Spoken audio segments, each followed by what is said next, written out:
നമ്മളിപ്പോൾ ജനറലി കേൾക്കുന്ന കാലാവസ്ഥാ പ്രവചന സൂചനകൾ അല്ലെങ്കിൽ മുന്നറിയിപ്പുകൾ എന്ന് പറഞ്ഞു കഴിഞ്ഞാൽ ഇപ്പോൾ കോഴിക്കോട് ജില്ല റെഡ് അലേർട്ടാണ്, അല്ലെങ്കിൽ മലപ്പുറം യെല്ലോ അലേർട്ടാണ്, അല്ലെങ്കിൽ തിരുവനന്തപുരം ഗ്രീൻ അലേർട്ടാണ്. ഇങ്ങനെയുള്ള ഒരു പൊതുവിൽ ഒരു ജില്ലയ്ക്ക് ആകെ അല്ലെങ്കിൽ ഒരു പ്രദേശത്തിന് ആകെയുള്ള അലേർട്ടിനെ കുറിച്ചാണ് നമ്മൾ സംസാരിക്കുക. വളരെ കൃത്യമായിട്ട് ഇത് പിൻ പോയിൻ്റ് ചെയ്ത് ഇന്ന സ്ഥലത്ത് ഇങ്ങനെ പെയ്യാൻ അത്രയും സൂക്ഷ്മമായി പ്രവചിക്കാൻ കഴിയുന്ന ഒരു സംവിധാനത്തിലേക്ക് അല്ലെങ്കിൽ അങ്ങനെ ഒരു സംവിധാനം ഉണ്ടോ? അത്രയും സൂക്ഷ്മമായിട്ട് നമുക്ക് പറയാൻ സാധിക്കുമോ? ഞാൻ എൻ്റെ അറിവോടുകൂടി കൊണ്ടുകൂടിയാണ് ചോദിക്കുന്നത്. ഈ ഇപ്പം ഉരുൾപൊട്ടലുണ്ടായ നമ്മുടെ ഈ പ്രദേശം ഉണ്ടല്ലോ, ചൂരൽമല തുടങ്ങിയിട്ടുള്ള പ്രദേശം, ഇവിടെ അന്ന് രാത്രി ദുരന്ത സാധ്യതയുണ്ട്, അവിടെ വളരെ ശക്തമായ മഴ പെയ്യുകയാണ് എന്നുള്ളത് അന്ന് പുലർച്ചക്കാണ് ദുരന്തം ഉണ്ടാവുന്നത്. പക്ഷെ രാത്രി 10 മണിക്ക് നമ്മൾ കൊടുത്തിട്ടുണ്ട് മെസ്സേജ്. ആ മെസ്സേജുകൾ സോഷ്യൽ മീഡിയയിലൊക്കെ ഇപ്പം വൈറലായിക്കൊണ്ടിരിക്കുകയാണ്. കാരണം അന്ന് ഈ പ്രദേശത്ത് വൻതോതിൽ മഴ പെയ്തിട്ടുണ്ട്. കഴിഞ്ഞ 2 ദിവസങ്ങളിൽ മഴ പെയ്തിട്ടുണ്ട്. അതിന്റെ കണക്ക് വെച്ചിട്ട് ഇന്ന് രാത്രി വളരെ തോതിൽ മഴ പെയ്യാറുള്ളത് കൊണ്ട് അതൊരു മല മേഖലയാണ്. അവിടെ ഇതിന്റെ നമ്മൾ കൊടുത്തിട്ടുണ്ട്. ഇതിന് കൊടുക്കാനുള്ള നമുക്ക് കിട്ടിയ കണക്ക് ഈ പറഞ്ഞ ഹ്യൂംസിന്റെ അടുത്തു നിന്നാണ്. ഈ ഹ്യൂംസിന്റെ ഇന്നത്തെ ഇന്നത്തെ കണക്ക് വെച്ചിട്ടാണെങ്കിൽ ഹ്യൂംസ് പറയുന്നത് ലക്കിടിയില് 400 സെന്റിമീറ്റർ മഴ ഇതുവരെ ക്രോസ് ചെയ്തിരിക്കുന്നു. അതുകൊണ്ട് പിന്നെ നമ്മുടെ ചുരം മേഖലയിൽ ജാഗ്രത വേണ്ടി വരും, കുറച്ച് ദിവസം ജാഗ്രത വേണ്ടി വരും. അവിടെ മണ്ണിടിച്ചിലോ പോലുള്ള കാര്യങ്ങൾ വേണ്ടി വരും എന്നാണ് ഹ്യൂംസ് ഇപ്പോൾ ഇന്ന് പറയുന്നത്. അവരുടെ കണക്ക് വെച്ചിട്ടാണ് അവർ പറയുന്നത്. അങ്ങനെ നമ്മൾ ആദ്യം നമുക്ക് ഇങ്ങനെ ഒരു മുന്നറിയിപ്പ് കൊടുക്കണം എന്നുണ്ടെങ്കിൽ നമുക്ക് മൈക്രോ ലെവലിൽ ഉള്ള ഡാറ്റ അവൈലബിൾ ആക്കണം എന്നുള്ളതാണ്. അതായത് ഒരു ദിവസം അല്ലെങ്കിൽ കഴിഞ്ഞ 24 മണിക്കൂറിൽ, കഴിഞ്ഞ 2 ദിവസങ്ങളിൽ അല്ലെങ്കിൽ കഴിഞ്ഞ 4 ദിവസങ്ങളിലായി നമുക്ക് എത്ര ആ ലൊക്കേഷനിൽ മഴ ലഭിച്ചു എന്നുള്ളതിന്റെ ഒരു ഡാറ്റ നമുക്ക് ലഭ്യമാവണം. അതിനാദ്യം വേണ്ടത് മഴമാപിനികൾ സ്ഥാപിക്കുക, മറ്റേ മോണിറ്റർ ചെയ്യുക എന്നൊക്കെ ഉള്ളതാണ്. അപ്പൊ ഇതിന് ശേഷം ഇപ്പം സംസ്ഥാന ദുരന്ത നിവാരണ അതോറിറ്റിയുടെ നേതൃത്വത്തിലൊക്കെ പല സ്ഥലങ്ങളിലും സ്കൂളുകളിലൊക്കെ മാപിനികളൊക്കെ വെക്കുന്നുണ്ട്. പക്ഷെ ഇതിന്റെ ഡാറ്റ കൃത്യമായി അനലൈസ് ചെയ്തിട്ട് അങ്ങനെ നമുക്ക് ഓരോ പ്രദേശങ്ങളും കണ്ടുപിടിക്കാൻ പറ്റും. ശരിക്ക് സ്കൂളിന് അവധി നമ്മൾ ജില്ല മുഴുവൻ കൊടുക്കേണ്ട ആവശ്യമില്ല. ഞങ്ങൾ എപ്പോഴും പറഞ്ഞു വെച്ചാല് താലൂക്ക് അനുസരിച്ച് കൊടുക്കണം.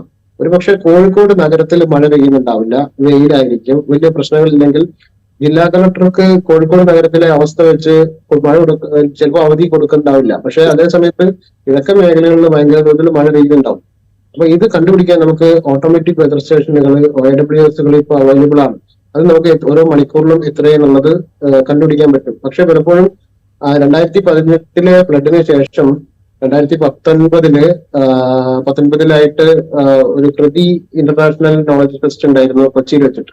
അതില് സ്വകാര്യ കാലാവസ്ഥാ മേഖലയെ കുറിച്ചിട്ട് പ്രതികരിച്ച് ഞാനും, അതേപോലെ കേന്ദ്ര കാലാവസ്ഥാ വകുപ്പിന്റെ പ്രതികരിച്ചിട്ട് അവരുടെ ചെന്നൈയിലുള്ള റീജിയണൽ ഡയറക്ടറും, അതുപോലെ കേരള സർക്കാരിനെ പ്രതികരിച്ചിട്ട് നമ്മുടെ അഭിലാഷ് സാറുണ്ട്, മറ്റേ സാറ്റിലുള്ള ഇവരായിരുന്നു പങ്കെടുത്തിട്ടുണ്ടായിരുന്നു. ആ ചർച്ച 1ാം പിണറായി സർക്കാരിന്റെ കാലത്താണ് ഉണ്ടായിരുന്നത്. അപ്പൊ ആ ചർച്ചയും അതിന്റെ ഒരു ഡീറ്റെയിൽസുകളൊക്കെ സർക്കാരിന്റെ അടുത്തേക്ക് പോയിട്ടുണ്ട്. പക്ഷെ അതിൽ പറഞ്ഞിരുന്നത്, നമ്മൾ പറയുന്നത് AWS കുറിച്ച് നമ്മൾ പറഞ്ഞപ്പോൾ പോലും അവരുടെ സയന്റിസ്റ്റുകൾ പറഞ്ഞത് അത് ആക്യുറേറ്റ് അല്ല.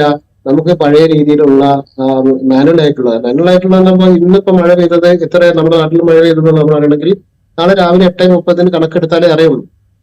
ആ പ്രദേശത്തേക്ക് ഒരു വ്യക്തി പോയി അത് സിലിണ്ടറിൽ അളന്ന് നോക്കി വരുമ്പോഴേ കിട്ടുള്ളൂ. ഒരുപക്ഷെ അവിടെയൊക്കെ ആക്സസ് അല്ലാത്ത രീതിയിൽ അവിടെ വെള്ളം വരികയും മറ്റു ആയിക്കഴിഞ്ഞാൽ നമുക്ക് അളവ് പോലും കിട്ടില്ല. അപ്പൊ AWS ലോകത്തിന്റെ എല്ലാ ഭാഗങ്ങളിലും ഉപയോഗിക്കുന്നുണ്ട്. ഓട്ടോമാറ്റിക് വെതർ സ്റ്റേഷനുകൾ ഉപയോഗിക്കുന്നത്. ഇതിന് വൈദ്യുതി പോലും വേണ്ട, സോളാർ പാനലിലാണ് വർക്ക് ചെയ്യുന്നത്.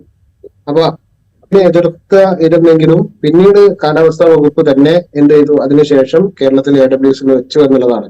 അതുപോലെ ദുരന്ത നിവാരണ വകുപ്പും വെച്ചു എന്നുള്ളതാണ്.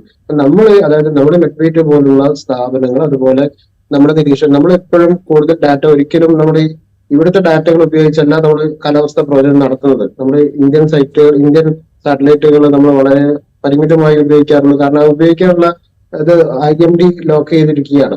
അപ്പൊ അതുകൊണ്ട് നമ്മൾ മറ്റു രാജ്യങ്ങളുടെ ഡാറ്റകളാണ് നമ്മൾ ഉപയോഗിക്കുന്നത്. നമ്മൾ ഹിമവാരി പോലുള്ള, അതായത് ജപ്പാന്റെ ഉപഗ്രഹമാണ്, അതുപോലുള്ള മറ്റു രാജ്യങ്ങളുടെ ഡാറ്റകളും, അതുപോലെ എല്ലാ രാജ്യങ്ങളുടെയും ലോകത്തെ മറ്റു പ്രധാന കാലാവസ്ഥാ മോഡലുകളൊക്കെ ഉപയോഗിച്ചാണ് നമ്മുടെ നാട്ടിൽ അതെങ്ങനെ ബാധിക്കുന്നു എന്നുള്ളത് നമ്മൾ പഠിക്കുന്നത്. അതുകൊണ്ടാണ് നമുക്ക് കൂടുതൽ ആക്യുറസിയിൽ നമുക്ക് പറയാൻ കഴിയുന്നത്.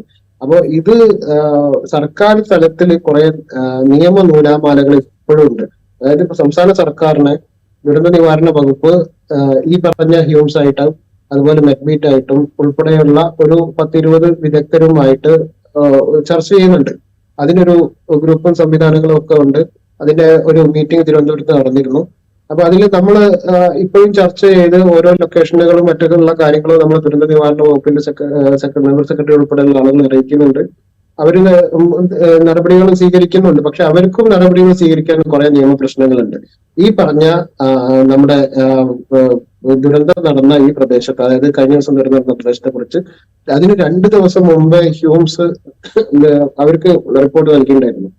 ഇങ്ങനെ ഒരു പ്രശ്നമുണ്ട്, കാരണം ഇവിടെ വല്ലാതെ മഴ പെയ്യുന്നുണ്ട്, അപ്പോൾ ആവശ്യമായ മുൻകരുതൽ ചെയ്യണമെന്ന് അവർ റിപ്പോർട്ട് കൊടുത്തിട്ടുണ്ടായിരുന്നു.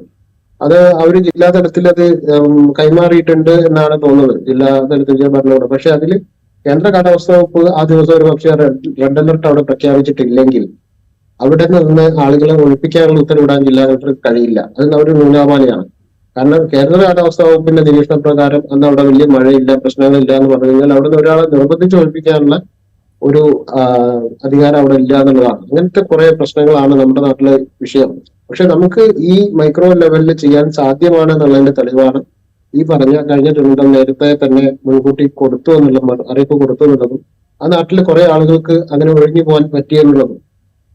അപകടത്തിൽ പരിക്കേറ്റി കിടക്കുന്ന കുറെ ആളുകളും പറയുന്നുണ്ട്, ഞങ്ങളുടെ കുടുംബത്തിൽ നിന്ന് ഞങ്ങൾ 1-2 ആളുകൾ മാത്രം വീട്ടിൽ നിന്ന് ബാക്കിയുള്ളവർ ഒഴിഞ്ഞു പോയി എന്ന് പറയുന്നുണ്ട്. ആ ലെവലിലേക്ക് നമ്മുടെ കാലാവസ്ഥാ സംവിധാനങ്ങളെ മാറ്റിയെടുക്കണം. പക്ഷെ അതിന് സാറ് പറഞ്ഞതുപോലെ ആ സർക്കാർ തലത്തിൽ മാറിയാലേ അത് പൂർണ്ണമായിട്ട് മാറുള്ളൂ. അല്ലാതെ നമ്മുടെ സ്വകാര്യ മേഖലയിലെ കുറച്ച് ആളുകൾ കൊണ്ട് അവയർനെസ് കൊടുക്കുക എന്നുള്ളതിന് അപ്പുറത്തേക്ക്